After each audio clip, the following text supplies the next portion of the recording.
¿Qué tal? Muy buenos días y bienvenidos a un día más. Hoy, día 29 ya de esta iniciativa denominada El Pádel desde casa, que empezamos ya pues el día 17 de marzo. Hoy hace, como decimos, 29 días, martes 14. 29 días que estamos aquí al pie del cañón, acercándoos pues distintas personas vinculadas con el mundo del pádel para que las podáis conocer de forma mejor. Vamos a bajar el volumen de aquí porque si no nos va a molestar. Perfecto. Nada, pues volvemos, seguimos. Después de un día de ayer que tuvimos dos charlas como los de Martín Sánchez Piñeiro y Valen Bailón, que nos contó pues cómo escribió los libros de Velasteguín y Michael Sciorili. Hoy seguimos con dos charlas más. Ahora al mediodía tendremos a Blanca Bernal, que es la fisioterapeuta de World Padel Tour, y por la tarde estaremos con Emmanuel...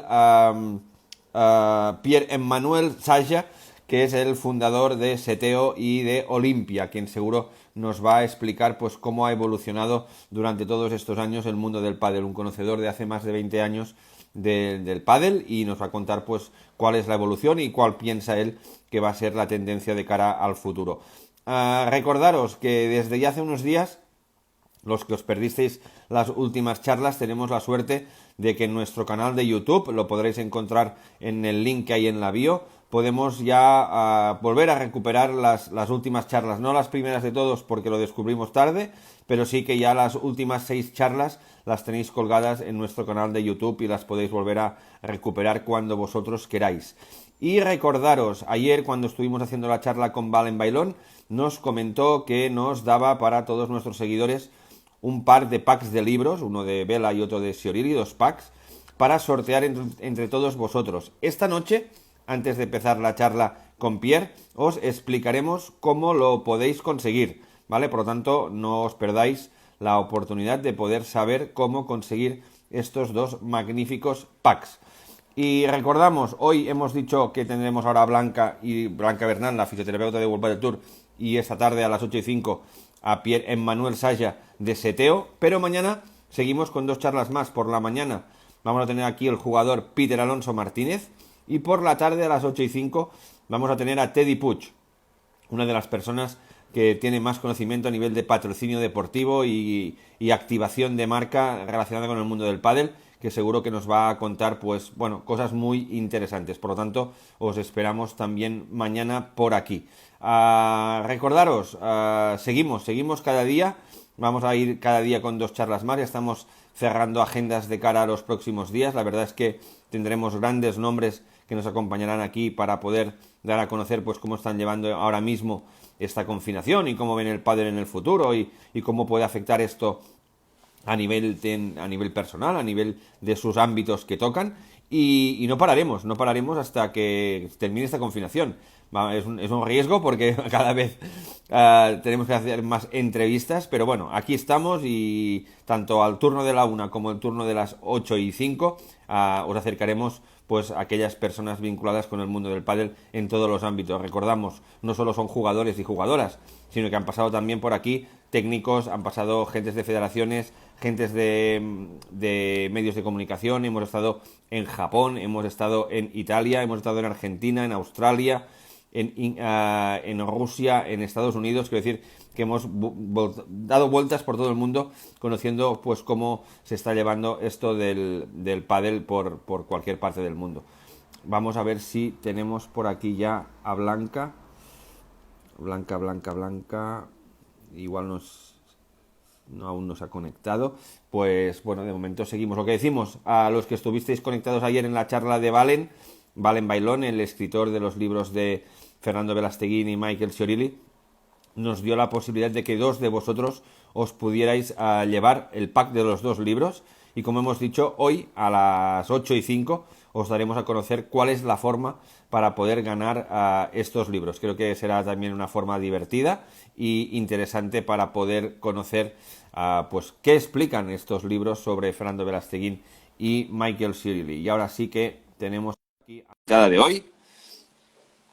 Gracias, Nacho, por informarnos, pero ya tenemos aquí, le hemos mandado a Blanca. Mira, perfecto. Blanca, ¿qué tal? Hola, Buenos Carles, días. ¿qué tal? ¿Cómo estás? Muy bien, ¿y tú? Muy bien también, Bueno, todo bien. confinada, ¿no? Claro, sí, como todos. pero bueno, aquí es lo que nos toca estos días. Antes de nada, agradecerte tu amabilidad por estar aquí un rato con nosotros para que nos puedas explicar todo lo que sabes sobre el tema de fisioterapeuta, tanto a nivel profesional como a nivel amateur. No únicamente hablaremos de los profesionales, sino que los amateurs que nos dedicamos también a jugar al pádel, pues nos explicará un poco pues cuáles son las principales lesiones y cómo prevenir y cómo hacer todo esto. Y la verdad es que para mí es un orgullo que una persona como tú estés aquí este ratito charlando con nosotros. No, muchas gracias a ti. Al final, bueno, está bien enfocar el pádel desde todas las perspectivas y esta iniciativa que has tenido para que la cuarentena se amenice un poquito, la verdad es que está genial. La verdad es que ya empezamos fuertes porque aquí tenemos a nuestro amigo Javier Redón de Tuti que dice la mejor de World del Tour sin duda. Quiero decir que la verdad es que, bueno, ya empiezan aquí a llegar, ahora tenemos a las Gemes también por aquí que también nos vienen a visitar. Quiero decir, va a ser una charla divertida. Mira, y Elia Matriaín también, las tienes todas. ¿Las has avisado para que vengan? No, la verdad es Porque... que no. Muy bien. Para aquellas personas que no conozcan, voy a hacer una pequeña descripción de Blanca. Blanca es la fisioterapeuta, como hemos dicho, de World del Tour. Seguramente mucha gente la habrá visto tanto a nivel de las pistas o por la televisión cuando hay algún problema con algún jugador. Pero aparte está especializada en deportes de raqueta. Ha sido fisioterapeuta en la UITA, por lo tanto es la única chica española que ha sido fisioterapeuta en la UITA. Aparte es fisioterapeuta especializada en deportes de golpeo, prevención y readaptación de lesiones deportivas, fisioterapia invasiva y también está en la Escuela de Osteopatía de Madrid. Lo ¿De tienes dónde, casi todo. de dónde has sacado mi currículum? Hombre, aquí uno se tiene que informar. ¿Vamos bien caminados? Sí, sí, sí. Bueno, al final los títulos valen para poco en realidad. Lo que importa es hacer lo que a uno le gusta y ya está. Pero sí, sí, sí. Mira, ya tenemos a una de las dos gemes que no sabemos cuál es y nos dice si habla Blanca hay que escucharla, sabe mucho. Pues nada, es cuestión de que no os vayáis y sigáis aquí escuchando pues lo que nos va a contar hoy Blanca. Blanca, lo de siempre, cuéntanos, ¿dónde estás? ¿Cómo va esa confinación? ¿Cómo llevas el día a día? Bien, la verdad es que bien. Nada, estamos todos en casa y dentro de todo, la verdad es que todos los que estemos sanos y tengamos a nuestros familiares sanos, somos unos privilegiados desde mi punto de vista. Entonces, aunque la situación sea desagradable y tengamos muy limitadas nuestras libertades, yo creo que pensando que es por un bien común mucho más importante que nosotros individualmente, pues bueno, pasando los días como buenamente podemos. Yo he definido un poco pues, el currículum de Blanca, pero Blanca, dinos quién es Blanca Bernal. Bueno, yo siempre digo que llegué al fisio de rebote y es verdad, y yo empecé otra carrera y estuve unos años dedicada a otras cosas y al final intenté siempre acabar enfocándome a lo que más me gusta, que es el deporte, y la vía que encontré fue a través de la fisioterapia y la verdad es que pues soy una persona que le encanta lo que hace y ya está. Y creo que haciendo eso eres muy feliz y si eres feliz se nota. Esto es lo principal que decimos todos siempre, que si estás haciendo una cosa que te hace feliz, como dices tú, lo haces con mucho más gusto además y la gente también pues lo agradece. Una persona como tú, que está relacionada con el mundo del pádel constantemente, ¿cómo lleva el día a día confinada en casa entre cuatro paredes sin poder hacer pues tratamientos de fisioterapeuta, por ejemplo? Bueno, al final en mi caso, esa parte de que a lo mejor pues la gente que está teletrabajando o gente que tiene una actividad diaria que puede llevar en casa más o menos, pues yo creo que le pasan las horas más rápido. Lo hablaba ayer con una amiga que trabaja en un banco y me decía, bueno, al final yo de 9 a 6 lo dedico a trabajar. Y es verdad que yo, pues toda esa parte de ir a la clínica y tratar pacientes o de estar en un torneo y estar trabajando, pues lo he perdido. De manera que, bueno, realmente hay como una especie de vacío legal con ese tema ahora mismo en España, porque no se nos obligó a cerrar las clínicas privadas como tal, pero sí que por un tema de responsabilidad individual, casi todos los fisioterapeutas, los que somos autónomos o los que trabajamos a nivel privado, decidimos dejar de ver pacientes. Y yo lo decidí además, pues como 6 o 7 días antes de que empezase realmente el estado de alarma, porque no estaba cómoda estando en contacto con tanta gente en la situación en la que estábamos en ese momento. Entonces, legalmente yo podría seguir yendo a trabajar, prefiero no hacerlo porque considero que es un riesgo tanto para mí, pero sobre todo para la cantidad de pacientes que yo puedo ver a lo largo de un día. Entonces esa parte pues sí que es complicada. Lo invierto el tiempo en las otras parcelas profesionales que tengo. Una de ellas es la docencia. Entonces, pues me preocupo en mejorar los cursos que ya tengo, en preparar, hago algún live de Instagram también con la empresa con la que organizo los cursos. Entonces también pues preparo los casos clínicos o las cosas que vamos acordando que vayan saliendo y estudio y bueno, pues ahí vamos. Muy bien. Como decías antes, antes de entrar en el mundo del fisio habías estudiado otras cosas, pero también pasaste una época deportiva en el mundo del baloncesto, ¿no? Currando, dices. No, trabajando, bueno, pues, como deportista.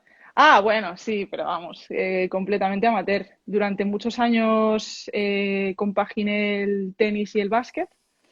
Yo empecé a jugar al tenis, yo qué sé, pues como con 8 años, una cosa así, y cuando tenía como 10 años, una compañera del cole me dijo que le faltaba gente en el equipo y me apunté y me pegué, yo qué sé, pues como 8 años o por ahí entrenando todos los días. Había un día a la semana que doblaba, me iba de un entreno al otro y los fines de semana pues jugaba las ligas de los dos deportes. Y es verdad que luego, pues en ese momento que el colegio se vuelve más exigente, con 17 años ya el último curso, no me daba la vida para hacer todo y acabé quedándome con el baloncesto porque era donde yo había generado mi grupo fuerte de amigas.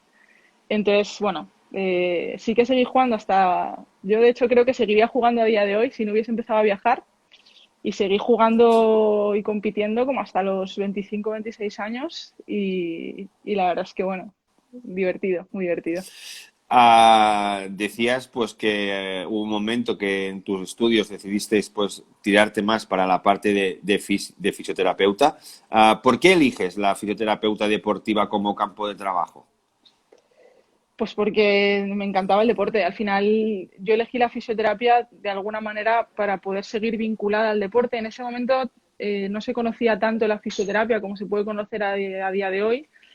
Había como muy pocos referentes y lógicamente no había redes sociales ni manera de saber qué se hace como fisioterapeuta deportivo. Pero la única profesión vinculada al deporte que yo conocía era la de preparador físico. Yo, dentro de mi familia, pues eran o todos ingenieros o todos abogados, pero tenía un tío que fue como el rebelde sin causa que decidió estudiar preparación física. Pero tampoco me gustaba porque él al final tomó otro camino dentro de, cuando acabó sus estudios, al final se dedicó a un tema comercial y demás. Y tampoco me veía como preparadora física y coincidió que un año en mi equipo de básquet había una de las jugadoras, era fisio. Y entonces, viendo lo que hacía, porque además, claro, nos cogía todas de conejillos de indias, y viendo lo que hacía y las cosas que contaba y demás, dije, ostras, pues igual este es un buen camino para mí. Y Muy luego ya bien. una vez dentro de fisioterapia, pues para mí era como evidente que me iba a dedicar a la fisiodeportiva. Te voy a lanzar una pregunta que hay en el chat, pero no te voy a decir de quién es. ¿Vale? No, no, no la mires, Vale. no la mires, no la No, mires. no, no, no me lo he visto. Revela con quién es con el que mejor te lo pasas en el circuito. Te doy dos pistas. Es un chico, es joven y tiene 18 años. Es que como conteste mal, Se llama Mickey. A ver si te doy más pistas. Miki Miki Yanguas Yanguas, sí, ha sido sí. quien ha mandado la pregunta. La verdad es que también lo tuvimos el otro día por aquí y yo también, gracias pues los años que lo conozco, la verdad es que es un artista, es un fenómeno, aparte de ser un gran deportista, es un cachondo de la vida y la verdad es que es súper agradecido de que tú estuviera aquí con nosotros. Sí, de Blanca, lo que más hablamos Miguel y yo es de perros, porque él también ¿ah, tiene sí? perros, sí, y yo tengo perro, y entonces estamos todo el día pues enseñándonos fotos y hablando de los perros. Muy bien. ¿Qué perro tienes? Tengo un labrador, ¿Y se llama? 7, Siete. sí. ¿Por algún motivo en concreto? Bueno, pues porque eso que hablábamos del baloncesto, pues durante toda mi vida, desde bien pequeñita, elegí el 7 para jugar y lo mantuve a lo largo de todos esos años y bueno, no sé. No, no, no, muy bien, perfecto. Si no recuerdo mal, en marzo de 2017, ¿vale? Empiezas en el circuito World Padel Tour, por tanto, hoy sería, bueno, este año será tu cuarta temporada. Sí. ¿Dónde te vino la oportunidad de trabajar en el circuito profesional de pádel? Pues coincidió con... yo justo se acabó un vínculo profesional que tenía con un equipo de baloncesto y fue además, fue muy gracioso porque el día que nos sentaron al cuerpo técnico para decirnos que nos largaban a la calle a todos, ese mismo día recibo una llamada de Óscar Pitillas, que es el director de los servicios médicos del World Padel Tour, para ofrecerme el poder trabajar como fisioterapeuta en el circuito. Entonces, o sea, no me podía creer la casualidad, ¿no?, de salir de una reunión donde te has quedado prácticamente sin trabajo en lo que es deporte profesional y sentarte a otra reunión y de repente pues volver a tener esa oportunidad. Y así fue como surgió. Pues nada, mira, estabas en el sitio y en el momento idóneo para recibir esa llamada para que luego pudieses ejercer tu trabajo en el circuito profesional. Cuéntanos exactamente cuáles son los servicios de un fisioterapeuta dentro del circuito profesional World Padel Tour. Bueno, al final nosotros estamos ahí para intentar darle un cuidado integral al jugador. Entonces, básicamente lo que más hacemos es toda la preparación prepartido, el tratamiento post partido, ya sea un tratamiento por ejemplo, que podemos llamar un tratamiento regenerativo por el esfuerzo o ya sea un tratamiento de alguna lesión que esté en curso en ese momento, y luego las atenciones en pista de forma puntual cuando son necesarias. En general, con todo este tiempo que llevas tú ejerciendo de fisioterapeuta, ¿crees que el papel vuestro está bien valorado? Sí, yo creo que sí. Al final yo creo que somos una figura dentro del circuito que el jugador valora mucho. Porque yo creo que la calidad entre comillas, la calidad de vida del deportista ha mejorado mucho pudiendo contar con este servicio cuando están en competición. Yo creo que no tiene nada que ver competir o afrontar una competición que es en días consecutivos, porque esta es una particularidad que tienen los torneos profesionales de pádel, de tenis respecto a otras disciplinas deportivas.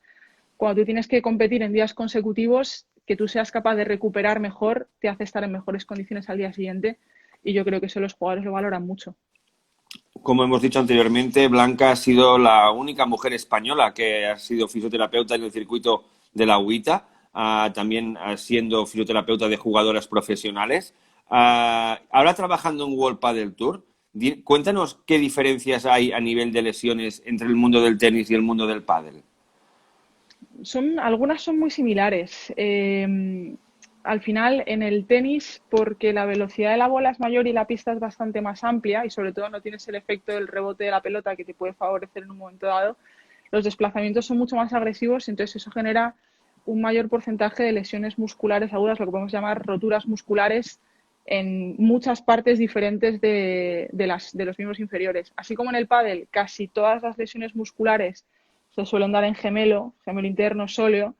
En el tenis esto es más variable y puedes tener ese tipo de lesiones en muchas otras estructuras porque las frenadas y arrancadas son mucho más agresivas. A nivel de lesiones más lo que llamamos por sobreuso, codos o tendinopatías y demás, suelen ser bastante parecidas. Pues hay muchísimo codo, bastante hombro también.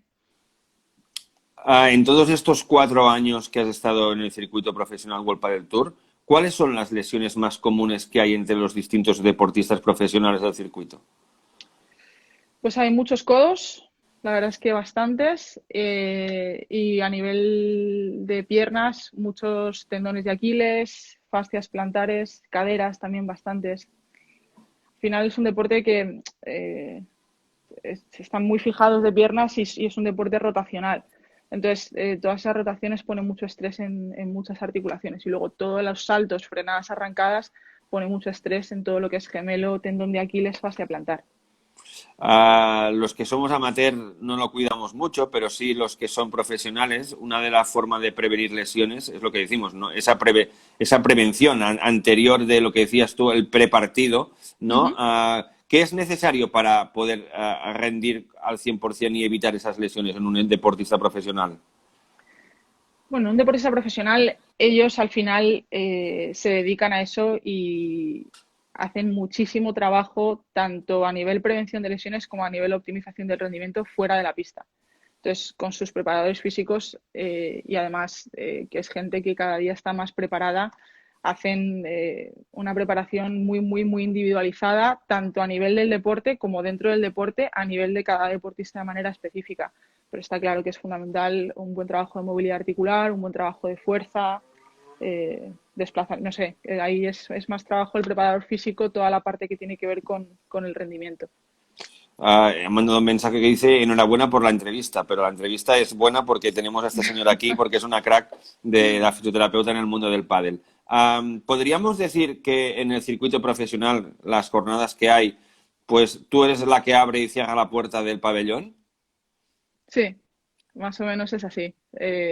Casi siempre somos los primeros en llegar porque tenemos que dar servicio a los jugadores desde una hora antes de que empiece el primer partido y después tenemos que quedarnos hasta una hora después de que acabe el último para poder atender a los jugadores que han jugado en último turno y que estén preparados para competir al día siguiente.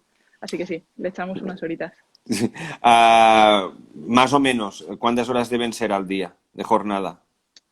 Pues los días que echamos entre 12 y 13 horas, nos miramos, Óscar, mi compañero, nos miramos Óscar y yo y decimos, ostras, qué pronto, o qué poco, o qué...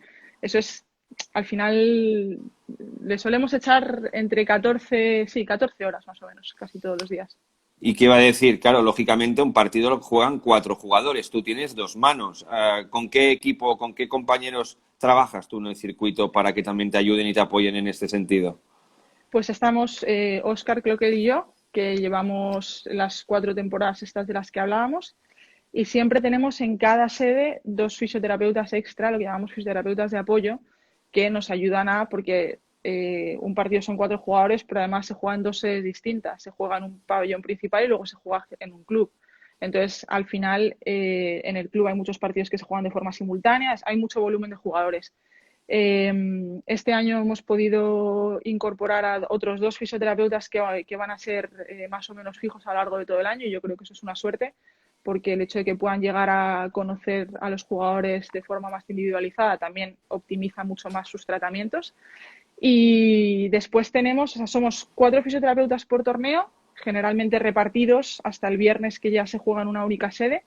Y después tenemos equipos de recuperación que nos ayudan, como puede ser pues, una máquina de presoterapia, que nos viene fenomenal. Tenemos 2, tenemos una en cada sede, que nos puede ayudar a quitarnos un poco de volumen de ese trabajo de descarga manual de piernas para gente que no tenga ninguna patología activa. Nos viene fenomenal porque son otras 2 manos añadidas. Para los que somos neófitos en el tema, la presoterapia es aquellas fundas que vemos en las piernas Eso que es, parece que sí. estén en la luna. Eso es. ¿Sí? Sí, son ¿Qué? unas botas de ¿Sí? compresión. Entonces, lo que hace es que da compresión a diferentes presiones, que eso se programa. Y las botas están divididas en una serie de cámaras, desde el pie hasta la zona superior del muslo. Entonces, por el efecto, la cantidad de compresión que ejercen y en las diferentes zonas se genera un aumento del retorno venoso, que al final lo que generamos pues, es una especie de efecto de limpieza muscular que post partido viene muy bien. Eso es más para la recuperación. Eso es más para la recuperación, sí. Perfecto. Antes hablabas pues que habéis incorporado pues a más gente en el equipo y tal. Claro, lógicamente también explicabas que es bueno que el fisioterapeuta conozca al jugador y que sepa pues sus antecedentes, un poquito pues cómo ha evolucionado pues durante todo este ciclo. ¿Tú llevas algún tipo de seguimiento de los jugadores? Quiero decir, ¿anotas lesiones o cosas para poder saber cuáles han sido los antecedentes? Sí, nosotros tenemos una plataforma informática donde tenemos indexados a todos los jugadores y apuntamos todas las atenciones que les hacemos a lo largo de un torneo. Entonces eso se acumula, entonces a lo largo de un torneo, a lo largo de una temporada. Y ahora llevamos ya más de 2 temporadas con esto en marcha, de forma que tú clicas en el jugador que quieras y puedes ver las razones por las cuales se le ha atendido en los diferentes torneos y qué se le ha hecho en cada tratamiento. Yo no me acuerdo ahora, sinceramente, pero ¿a partir de qué fase hay fisioterapeuta para los jugadores del circuito profesional? Desde el año pasado tienen atención desde la preprevia, lo único que en la preprevia tienen solo atención en pista y en cuanto ya pasan a la previa ya tienen atención full, Global. desde antes del partido hasta durante y después del partido, sí. Ahora, pues debido a este tema de confinación y del tema del sistema de alarma que tenemos ahora y tal, World Padel Tour ha ido pues cancelando, anulando varias pruebas y la intención, por lo que hemos visto, es ir recolocándolas como es para adelante para el circuito.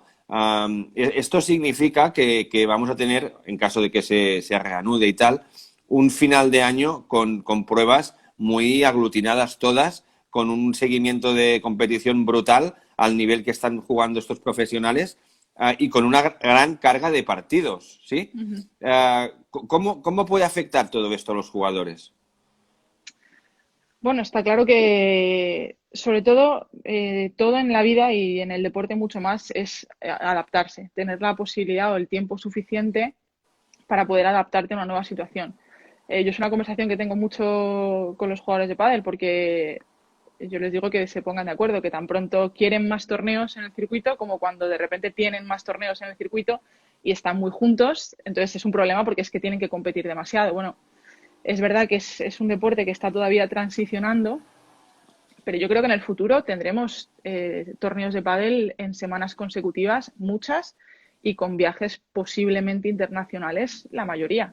Entonces, es algo a lo que se van a tener que acostumbrar. Entonces, yo creo que lo más importante es que hagan una buena planificación previa con sus equipos de trabajo, sabiendo que esa carga máxima va a estar en esas semanas determinadas, pues que hagan una preparación adecuada las semanas o los meses previos y después, una vez estén en competición, pues si tienen la fortuna de acabar muy cargados porque ganan muchos partidos, pues bienvenido sea, que hagan un buen trabajo de recuperación post-competición y un pequeñito trabajo de adaptativo de prevención de lesiones y aguantar el chaparrón. Por lo que tú acabas de contar ahora y tu experiencia en el circuito de la agüita y también similar a la ATP, ¿tú crees que el pádel va a tender a tener un circuito mucho más amplio y que los jugadores van a tener que escoger su calendario para poder adaptar lo que decimos del tema físico para que no haya problemas? Ojalá, tanto como que puedan llegar a ser selectivos en cuanto a renunciar a X torneos, no sé si se va a dar en el corto plazo, porque todavía el pádel tiene que evolucionar y yo la perspectiva del negocio no la tengo y la desconozco completamente, pero yo entiendo que si yo soy un promotor que quiero organizar un torneo, yo quiero que vengan todos los jugadores. Entonces, hasta que se dé la situación de que simultáneamente a mi torneo se juegue otro y los jugadores puedan elegir ir a uno a otro y yo como promotor no me vea perjudicado si se ausenta algún jugador importante, pero yo sí que espero que en el futuro, conforme el pádel vaya creciendo a nivel club en los diferentes países y vaya siendo un deporte cada vez más demandado, sí que se pueda llegar a tener un calendario bastante más cargado y que los jugadores pues puedan llegar a viajar de forma internacional y de una forma un poco más intensa a lo largo de todo el año. Seguimos hablando con Blanca Bernal, la actual fisioterapeuta de World Padel Tour. Si hay algún jugador profesional por aquí que tenga alguna duda ahora, que aproveche ahora, o si no, que le mande un WhatsApp. ¿Vale? Seguimos un poco hablando del tema profesional. Después de un partido, ¿cuál es el trabajo que debe hacer un jugador profesional para recuperar? Hablabas antes del tema de la... Ahora no me acuerdo el nombre que me has dicho de las botas estas. Presoterapia. Exacto, la presoterapia. ¿Cuál es lo que tiene, cómo tiene que seguir un jugador una vez termina un partido para recuperar ese esfuerzo físico que ha hecho? Bueno, hay unas rutinas básicas, ¿no? Que son lo primero, una pequeña vuelta a la calma, que puede ser o a través de una bicicleta, si se tiene, o una carrera muy, muy suave, duchita, y generalmente lo que hacen es en ese momento venir al fisio. Es importante hidratarse bien y nutrirse de la manera que sus equipos les hayan recomendado, ya sea a través de batidos, a través de piezas de fruta, lo que sea. En la sala de fisio reciben el tratamiento que sea, que necesite cada uno, ya sea un tratamiento regenerativo simplemente de recuperación del esfuerzo, ya sea un tratamiento de alguna lesión más concreta. Y después yo siempre digo que los mejores recuperadores, más allá de lo que podamos hacer nosotros, son comer y dormir.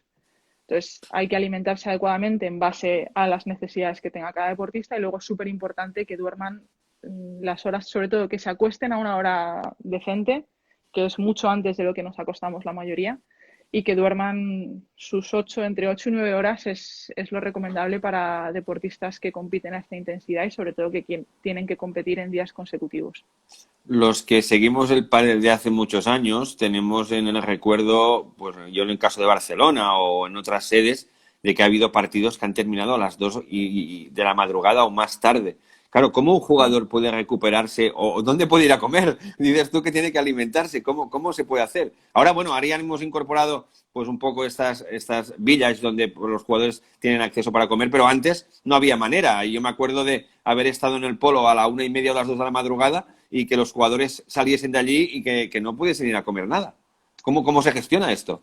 Sí, eso ha sido un problema. Ahora, afortunadamente, se ha conseguido resolver con ese restaurante específico para los jugadores que tiene unos horarios bastante amplios y que en caso de tener que cerrar antes de que el jugador haya acabado, siempre procuramos reservarle un plato de comida de lo que tengan disponible, pero antes es verdad que era un problema y tristemente, y porque pues no sé, en ese momento se hacían las cosas lo mejor que se sabía, pues había jugadores que acababan en un McDonald's o pidiéndose una pizza, que igual tampoco es la mejor dieta de recuperación post-esfuerzo, pero siempre era mejor que nada. Pero lo que decimos, supongo que esto también, hemos dicho siempre, es un deporte muy joven, un deporte que va evolucionando y esa evolución la hemos visto precisamente en el circuito profesional, porque pues el otro día lo acordábamos, en el 2012, en unas semifinales en Bilbao había 60 personas en la grada, este año en el Máster de Barcelona habían 9.000. Es decir, la evolución del circuito ha trabajado muy bien el World Padel Tour para ir adecuando y esas cosas como el sistema este del village para la comida para el jugador, pues también vamos incorporando pues cosas para que el jugador pues se sienta aún más profesional. Por lo que explicas, la importancia de un fisio es muy grande para un jugador. Pregunto, ¿todos los jugadores cuando terminan pasan por la sala de fisio? No, no todos. No, porque hay algunos que no lo necesitan por la razón que sea o porque no, como no están acostumbrados, no sienten esa necesidad. Luego hay gente que eh, la pérdida de tensión muscular que te puede generar un tratamiento, hay gente que prefiere jugar con ese extra de tensión porque ya se conoce y sabe perfectamente cómo responde ante ese estado, antes que tratarse, perder un poquito de tensión muscular y sentirse sin chispa al día siguiente. Es muy personal. Pasan la mayoría. La gran mayoría pasan antes o después a lo largo de un torneo, acaban pasando, pero hay jugadores que literalmente no pisan el fisio o yo no les he visto en el fisio prácticamente nunca en 4 años. Ah, pregunto, ahora me ha venido a la cabeza, ¿eh? Aparte de fisio, ¿tú te consideras también que cuando... Claro, no es lo mismo que venga un jugador que ha perdido que un jugador que ha ganado. Tú lo estás allí tratando. Esa relación entre jugador-fisio, ¿hay parte también de psicología? No, no, no, No, no. no No, lo sé, hay parte. preguntaba, ¿eh? No, no, no. O sea, al final, yo creo que lo que hay que hacer en una sala de fisio es, como fisioterapeuta, intentar pasar lo más desapercibido posible. Tú estás ahí para dar un servicio y ya está. Y estás ahí para dar un servicio independientemente de que sea un jugador que ha ganado, un jugador que ha perdido. Entonces, lo que sí que intentamos es que en la sala haya siempre, evidentemente, la máxima discreción posible y siempre intentamos tener puesto un poco de música de fondo, aunque sea un ambiente agradable en el que al jugador no le incomode estar. Y más allá de eso, la respuesta que pueda tener el jugador ante su situación, pues al final hay que tener en cuenta que vienen a la sala, hayan ganado, hayan perdido, con unos niveles de adrenalina por las nubes, todavía con mucha tensión y lo que necesitan es estar tranquilos. Que en algún momento se da alguna conversación, sí, pero nada, nada que tenga que ver con nada psicológico en absoluto. ¿Eres tú la DJ de la sala? Normalmente sí, pero últimamente me hacen mucho boicot. ¿Ah, Entonces sí? estoy dejando esa parcela de lado porque no triunfo, Carlos. ¿Y qué música suena, por ejemplo, si entrásemos en la sala de Bueno, yo fisioterapeuta? siempre tengo puesto una lista así como muy variada, pero es verdad que a mí me gusta mucho el indie y mucho la canción de autor, entonces pues todas mis canciones acaban tirando para a mi compañero le encanta el reggaetón, entonces cuando se pone ¡Ostras! él a pinchar, y yo es lo que digo, que yo puedo escuchar música así un poco más latina un rato, pero llega un momento que después de 12 horas me estalla la cabeza. Nada, pues aquí a poner tus galones para poner tu música indie. Como decíamos al inicio, Blanca también ha sido fisioterapeuta de jugadores profesionales de tenis. Cuéntanos qué diferencia hay entre gestionar el tratamiento de fisioterapia con un jugador profesional a un circuito, donde no solo te vienen dos personas, sino que te vienen muchos jugadores. Bueno, al final, cuando trabajas solo para un deportista, es un trabajo súper agradecido, porque tienes tiempo para, sobre todo yo siempre digo que cuando ya el deportista está lesionado, cuando el deportista está ya encima de la camilla con un problema, pues ya tienes un marrón. Entonces, el poder trabajar con una persona de forma individualizada te permite hacer todo ese trabajo de prevención de lesiones, que además a mí me encanta, y hacer un seguimiento muchísimo más exhaustivo de todas las necesidades que tenga tu jugador. Cuando trabajas para un circuito, yo siempre explico que somos como los bomberos que apagamos los fuegos. No tienes ni el tiempo ni los medios para poder individualizar de la forma que necesitan. Entonces, haces lo que puedas de la mejor manera que sepas, pero sabiendo que no vas a solucionar realmente un problema. Sin dar nombres, ¿hay algún jugador que haya pedido también tus servicios fuera del circuito? Sí, hay jugadores que yo paso consulta en una clínica, hay jugadores que se vienen a tratar a la clínica como pacientes normales, tanto conmigo como con Óscar, mi compañero, sin ningún tipo de problema. El otro día, navegando por las redes, encontré una frase tuya de una entrevista que ponía: la mente cura dolores en la misma medida que los genera.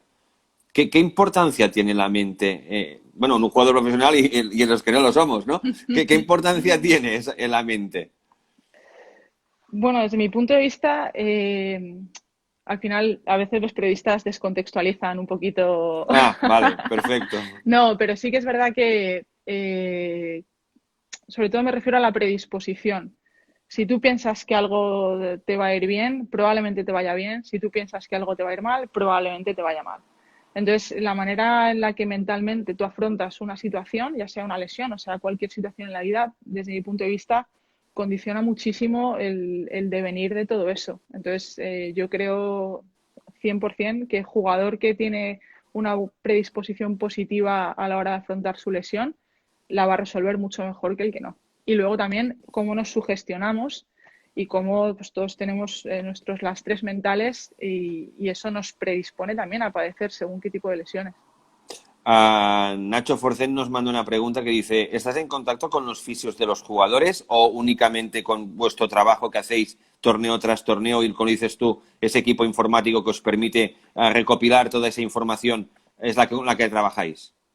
No, también estamos en contacto. Muchas veces los jugadores vienen tocados ya previamente y se han estado tratando con sus fisios privados y nos escribimos con esos fisios. Oye, Blanca, Óscar, este jugador tiene este problema, hemos estado haciendo esto. Y nosotros cuando acaba el torneo devolvemos el feedback. Oye, pues ha ido así, ha ido así, le hemos hecho esto, le ha ido bien o le ha ido mal. Sí, sí, sí que intentamos en la medida de lo posible mantener ese contacto para que cuando el jugador llega al torneo no se sienta completamente desamparado y que no sepamos lo que está pasando. Para ir cerrando la etapa esta de profesional, del circuito profesional y entrar un poco en el pádel amateur, que por eso te he hecho venir yo, porque lo que me interesa a mí es el amateur y no el profesional, ¿vale? No, fuera bromas. Cuéntanos, ¿cuál es el mejor recuerdo que tienes durante todos estos años, estos 4 años o 4 temporadas en el mundo del pádel? El mejor recuerdo.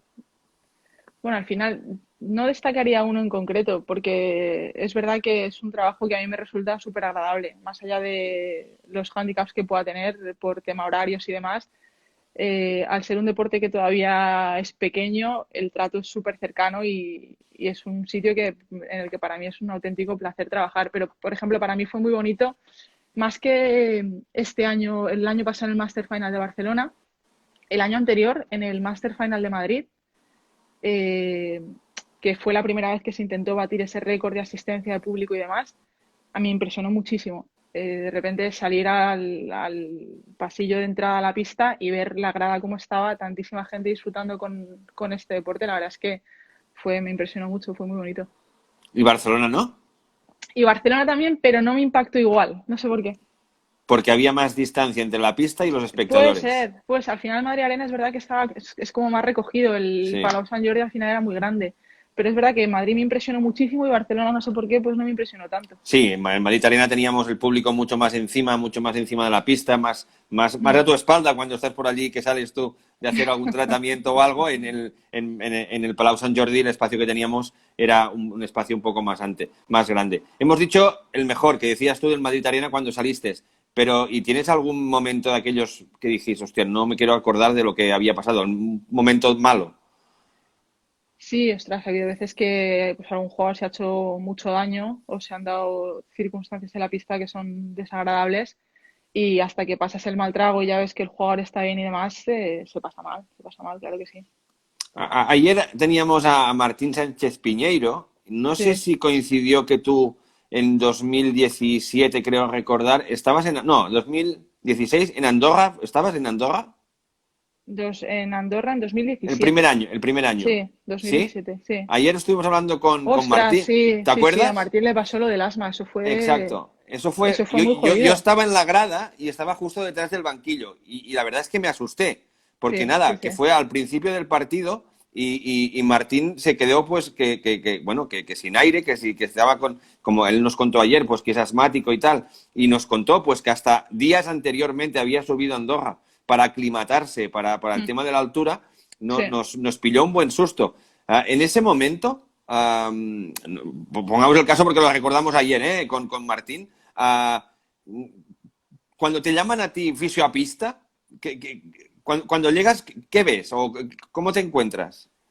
¿Sabes? Me acuerdo perfectamente que ese día, ese era el último partido del día. Entonces, cuando es el último partido del día, pues lo sabes porque llevas ahí muchas horas y tienes ganas de irte a tu casa. Entonces, Aparte era cuando muy, empieza el muy último tarde por la partido, noche, exacto. claro, cuando empieza el último partido dices, bueno, pues ya está, último partido. Y me acuerdo que nos llamaron a pista a los poquísimos minutos de Muy, haber muy empezado. poco. Entonces, cuando pasa algo así, porque normalmente sabes manejar los tiempos de cuando el partido está caliente, entre comillas, y puede pasar algo. Y no suele ser en los primeros minutos. Entonces, cuando pasa algo así, te saltan todas las alarmas porque crees que ha sido algo grave. Yo, sinceramente, pensaba pues, o que se había abierto la cabeza a alguien o que algo había pasado. Entonces, conociendo al jugador y sabiendo en este caso que Martín es asmático y verle ya sentado en el banquillo con todo su equipo alrededor y demás, te asustas, evidentemente te asustas. Allí tuvimos la suerte infinita de que los médicos de Andorra eran extraordinarios en cuanto a la gestión en el momento de la urgencia y luego en todo el tratamiento posterior que tenían que hacer, que fue brutal. O sea, bueno, no tengo ni idea de lo que le pusieron, le dejaron de poner, pero fue un abordaje espectacular que el propio Martín, que ya tiene mucha experiencia, evidentemente, con su propia patología, no se tuvo ni que ir al hospital, pudimos hacerlo todo allí in situ. Pero cuando te pasan cosas de estas, porque ya no es que un deportista pueda acabar o no pueda acabar un partido, que eso al final No, es no, no. completamente secundario. O sea, aquí estamos hablando ya de la salud, de la integridad de un jugador y eso sí que yo, por mí, para mí no tendría que haber jugado ese partido, por ejemplo. Bueno, Pero pues bueno, los que estábamos en la grada padecimos, porque aparte yo lo tenía debajo y lo veía, que es lo que dices tú, el equipo sanitario estaban allí haciendo tratamiento y tal, y la verdad es que hubo un momento que nos asustamos por lo que podía haber pasado. Y lo que dices tú muchas veces, a veces hemos de pensar más en la persona y no en las ganas de jugar. Una pregunta que nos manda Alex Blanca, dice, ¿siempre dispones del material necesario o a veces tienes que improvisar? bueno, aprovecho para saludar a Alex, que es un compañero y amigo mío de la carrera desde hace muchísimos años.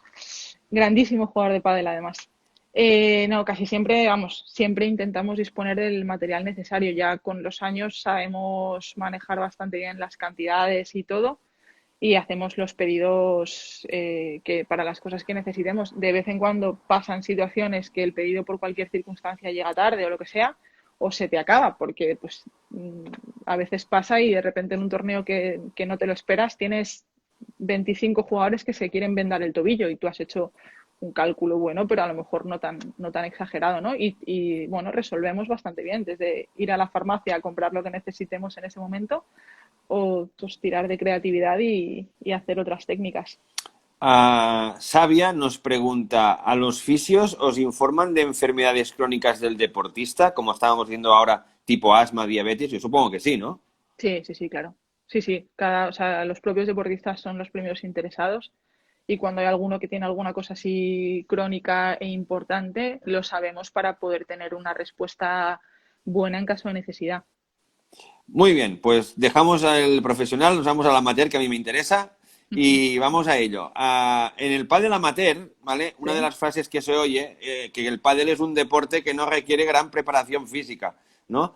Y todos nos venimos arriba y entramos a la pista a tope sin hacer ningún tipo de prevención. Esto no es nada bueno. no, yo siempre digo el gran problema del pádel amateur es, lo primero, pensarse que es un deporte físicamente, entre comillas, de segunda, porque no lo es. De hecho, creo que es el deporte o de los deportes en los que más diferencia hay entre el deportista profesional y el deportista amateur, tanto a nivel físico como ya a nivel técnico-táctico, ni te cuento. Entonces, igual que un deportista, un futbolista amateur nunca pensaría en rematar de cabeza como Cristiano Ronaldo con esos saltos que pega o en tirar las faltas como él, pues tampoco podemos pensar que podemos hacer en la pista lo mismo que hace un Juan Lebrón. Dicho esto, otro problema grave es que el jugador de pádel amateur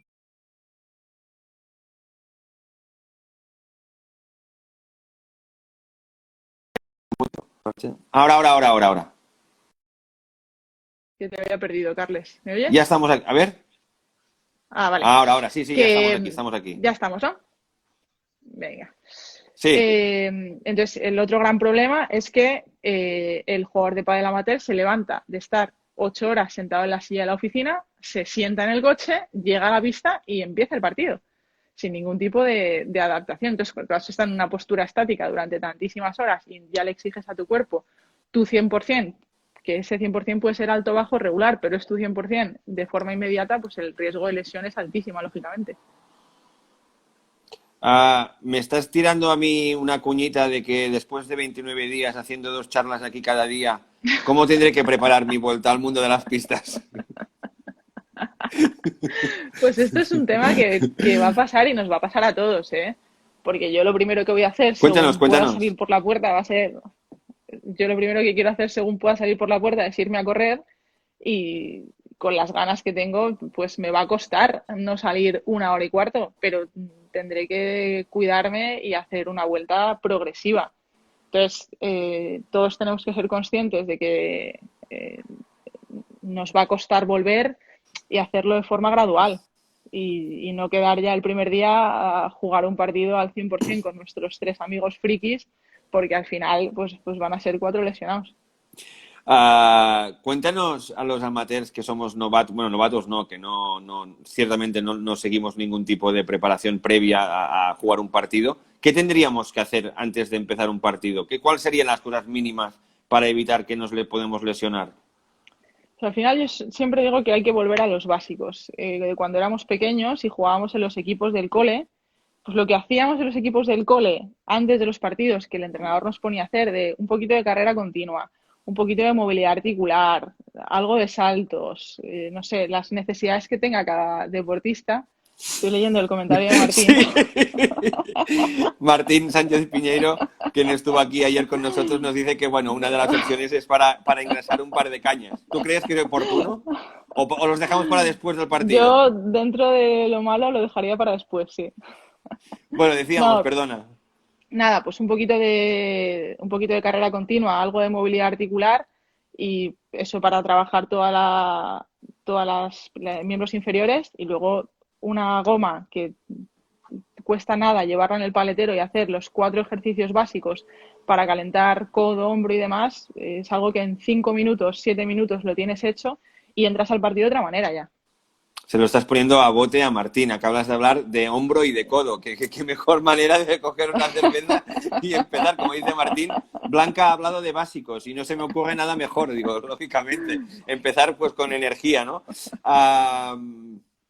Cuéntanos cuáles son las lesiones más habituales en los amateurs. ¿Puede ser sobrecargas, tendinitis, codos, hombros, como dices tú, como un profesional o hay algún tipo de lesión distinta que Suelen podamos... ser, suelen ser las mismas lesiones, pero por motivos diferentes. En el caso del deportista profesional, las lesiones musculares, como puede ser una rotura de un gemelo, que es una lesión tipiquísima en el pádel. Pues en el caso del profesional normalmente se da porque la demanda es súper alta y al final pues la musculatura acaba sufriendo. En el caso del amateur suele ser porque la preparación es deficitaria. Entonces, la lesión puede ser la misma, pero la causa es distinta. En el caso de miembros superiores, por el profesional se lesiona por sobreuso constante y por una alta demanda. El amateur se suele lesionar en muchos casos también por una alta demanda, pero muchas veces en el caso de codos, sobre todo en el amateur, va relacionado pues, con una mala elección del material, con una mala elección de la pala, por ejemplo. Demasiado peso, un grip demasiado grande, un modelo porque por dureza o por rigidez no se adecua a las necesidades o a las cualidades físicas de ese amateur. Entonces, las lesiones son las mismas, pero las causas son distintas. Antes decías que hemos de volver un poco a nuestra infancia y recordar cuando jugábamos a fútbol o a básquet, esa pequeña preparación que hacíamos en el colegio para que esos amateurs pues, podamos tener un poco de prevención, ¿no? Esa misma práctica que dices tú antes de los partidos nos sirve también para evitar esas paradas, esos cambios de sentido, los golpes bruscos que le podamos dar a una rodilla. ¿O tenemos que hacer algún otro tipo de ejercicio? No, al final es lo mismo que vayas a hacer en la pista, hacerlo un poquito antes de entrar a jugar a una intensidad más baja para poder ir calentando. Entonces, en ese calentamiento, igual que puedes meter un poquito de carrera continua, movilidad articular, pues puedes también hacer frenadas arrancadas, algún cambio de dirección, algún cambio de ritmo, algún salto que simule, yo qué sé, pues que simule la transición de la bandeja a la volea, pues eso lo puedes hacer despacito, tranquilamente, y de esa manera preparar tanto a nivel organismo, a nivel cardiovascular, como a nivel muscular y tendinoso todo tu cuerpo. ¿Podríamos decir que el amateur no calienta antes hasta que no se rompe? Es decir, cuando se da cuenta que realmente se puede hacer daño, dice, hostia, a partir de ahora voy a calentar y voy a estirar cuando termine, ¿sí? A veces sí, muchas veces sí. Y luego nos pasa también que no somos conscientes de la exigencia del deporte y del paso de nuestros propios años. O sea, al final, generalmente vamos a peor, yo por lo menos, yo voy a peor con los años. ¿Qué iba a decir? ¿Hemos de pensar que para los amateurs nos hemos de meter en la cabeza la palabra prevenir? Sí, al final, a todos los que nos gusta el deporte nos gustaría practicarlo toda la vida. Entonces, si ya el pádel es un deporte lo suficientemente agresivo como para que eso vaya a ser difícil, por lo menos al nivel al que cada uno lo practique a día de hoy, si queremos conseguir convivir con el deporte el máximo tiempo posible, con el pádel y con cualquier deporte, está claro que un trabajito mínimo de prevención, yo siempre pongo el mismo ejemplo, si tú vas a pasarte 8 horas a la semana dentro de una pista de pádel haciendo los mismos gestos constantemente, tú vas a sobrecargar ciertas estructuras. Si le quieres dedicar 8 horas porque te apasiona, preocúpate de dedicarle 1 hora a la semana a hacer ejercicios necesarios para que tú puedas disfrutar esas 8 horas, esas 6 horas, esas 10 horas, lo que quieras, en una pista de pádel sano y con nunca nadie te va a librar, o sea, no hay riesgo de lesión cero, jamás, pero por lo menos intentar reducir ese riesgo de lesión lo máximo posible. Pregunta interesante. ¿El estiramiento es aconsejable antes de empezar o solo después? A mí no me gustan los estiramientos antes de practicar deporte. Yo prefiero, antes de practicar deporte, hacer ejercicios de movilidad articular y si alguien quiere estirar, que sea después del ejercicio. Al final, a través del estiramiento, muchas veces lo que hacemos es reducir el tono muscular y esa reducción del tono muscular, cuando tú después le vas a exigir un 100% en una arrancada, en una frenada, en un cambio de ritmo, puede ser contraproducente. Hemos de ser conscientes de que el amateur no tiene la misma genética que un jugador profesional, ¿vale? Ni que tampoco a veces se cuida con la alimentación y muchas veces, como dice Martín, nos tomamos unas cervezas antes de empezar, ¿no? ¿Esos excesos son importantes a la hora de evitar lesiones? Bueno, está claro que todo lo que comemos y todo lo que bebemos tiene una influencia en cómo de inflamado está nuestro organismo. Hay un tipo de inflamación que se llama inflamación subclínica, que está condicionada por cómo nos alimentamos, cómo dormimos y cómo nos hidratamos y el tipo de ejercicio que hacemos también. Entonces está claro que cuanto mejor cubras estas parcelas o cuanta más atención le prestes a estas cosas, tu organismo va a estar mejor preparado para afrontar esos momentos de estrés que supone una competición, un entrenamiento, una carrera, un partido de pádel, lo que sea. Típico partido entre amigos, que paro y digo, "Hostia, he notado un pinchazo". ¿El amateur puede saber qué importancia tiene ese pinchazo o decir, nada, nada, estoy caliente, sigo jugando? ¿Cómo lo podemos? Generalmente, generalmente ya cuando notas, cuando ya has notado lo que tú llamas un pinchazo es porque ya se ha producido algún tipo de lesión muscular del grado que sea. Puede que sea de bajo grado, pero algún tipo de lesión muscular se ha podido producir. Entonces, lo más inteligente en ese momento es parar porque cualquier lesión, si continuamos jugando, es susceptible de empeorar. Hay test básicos que se pueden hacer, como puede ser pues, contraer esa musculatura o estirarla, que si dan dolor, pues todavía nos indica con más razón que deberíamos interrumpir la actividad. Antes hablabas de la importancia del overgrip. ¿el overgrip también evita lesiones? ¿Por qué motivo? ¿Porque está ya gastado o porque tenemos demasiados? Cuéntanos un poco cómo puede Bueno, afectar eso. yo he hablado sobre todo del tamaño del grip. Vale, Lo gastado o poco gastado que esté el overgrip, yo creo que ya es un tema más de feeling. Eso sí que sí. puede tener a lo mejor algún tipo de relación pues con la aparición de ampollas, por ejemplo, pues un overgrip muy gastado sí que puede generarte mayor probabilidad de padecer una ampolla. Pero yo soy de la opinión que casi todo el mundo, sobre todo los jugadores amateurs, juegan con grips muy grandes, les ponen demasiados overgrips a la pala. Y eso al final hace que toda tu musculatura tenga un estado de pretensión ya muy alto, simplemente para poder sostener la pala en el aire. Luego ya encima tener que activar toda esa musculatura y golpear y manejar la pala, para mí lo dificulta. Hay, Yo soy hay for- partidaria de el grip que te viene con la pala y, hombre, Eso. si tienes la mano de silingo, pues no le puedes poner los mismos overgrips que yo, evidentemente. Pero la mayoría de la gente no necesita más de uno o dos. Y al final hay muchos pacientes que yo muchas veces les pido que me traigan las palas y llevan cuatro o cinco para manos del tamaño de lo que puede ser la mía y para mí son demasiado grandes. Aparte de lo que decimos del grip, supongo que también un buen calzado es importante para evitar lesiones, ¿no? Sí, al final, sobre todo el calzado que se adapte bien a la pista en la que estés acostumbrado a jugar. No es lo mismo usar un calzado para una pista de pelo rizado, como puede ser en la que se juega ahora en el World Padel Tour, a una pista de club donde el pelo no es rizado, donde hay más arena, donde deslizas más. Entonces sí que intentar que el calzado se adecue. Normalmente las suelas son o de espiga o mixtas, entonces, que el calzado se adecue a las necesidades que tú suelas tener en las pistas donde juegues.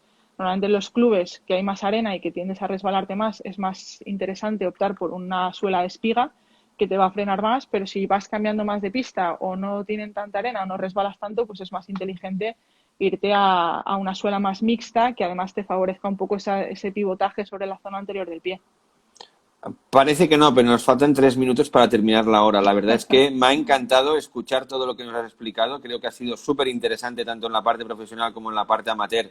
Pues con esta hora conocer un poco más la parte de fisioterapeuta en el mundo del pádel. Creo que, bueno, la gente que haya estado por aquí seguro que también habrá aprendido muchísimo. Y no vamos a acabar antes de estos 2 minutos que me quedan con lo que siempre estamos diciendo y terminamos estas charlas. Estamos haciendo una lista en Spotify, ¿vale? Que se llama Almohadilla El Pádel desde casa, donde ¿Vale? intentamos incorporar dos canciones protagonistas de los protagonistas que venís por aquí, ¿vale? Dime dos canciones tuyas para apuntar en la lista. Pues yo me levanto todas las mañanas cantando ¿Quién me ha robado el mes de abril? De Joaquín Muy bien. Sabina, que además nos viene muy al pelo. Y puede que mi Sí, canción favorita sea una que se llama Fantastic Shine de Love of sí, Lesbian.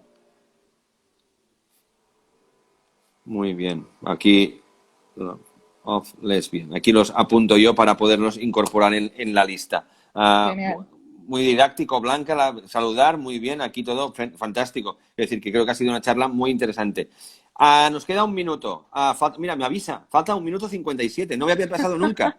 Muchas gracias. Instagram me acaba de avisar que me falta 1 minuto 52. Debe pensar, este tío está cada día aquí, dale que te pego. Vamos a avisarle de alguna manera. Rápido, algún libro que estáis leyendo que nos recomiendes. Pues ayer me empecé uno que se llama Serotonina, no sé si os lo puedo recomendar todavía o no. Vale, pues Al cualquiera de David Trueba, me encanta David Trueba. perfecto. Pues cualquier libro de David Trueba son libros que a Blanca le encantan. No vamos a acabar antes sin que yo te diga una frase y me la termines. Si yo Vale, te digo, el día que todo esto acabe, ¿qué va a hacer Blanca Bernal? salir a correr por el monte. Con tu perro, con 7. Todavía no porque es muy pequeño y no le Anda, quiero amargar la vida, pero perfecto. Pues Blanca Bernal, encantadísimo. Muchísimas gracias por este rato que hemos estado aquí. Espero que te haya sido gracias también a ti. divertido y rápido y que no, bueno, que la hora para mí me ha pasado volando. Esperemos que esta confinación termine lo antes posible, que como dice Víctor Coopers, esto es como un túnel y veremos la luz del final del túnel en breve. Que muchísimas gracias, que A el ti, pádel Carles. tiene que volver lo antes posible y que te sigamos viendo por las pistas y que sigas dando tus servicios a todos los jugadores profesionales. Muchas gracias. Gracias a Gracias ti a ti, por Blanca. tenerme aquí. Cuídate mucho. Chao, Gracias. hasta luego. Chao, Chao. chao.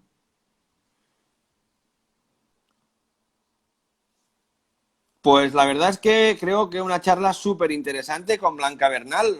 Hemos aprendido un poco más todo el tema de la fisioterapia en el pádel profesional y en el pádel amateur. Y la verdad es que, bueno, nada, que me quedan 10 segundos, que nos vemos esta noche a las 8:05 con Pierre Emmanuel Calla, del fundador de Seteo, aquí en el pádel desde casa. Cuidados, adiós.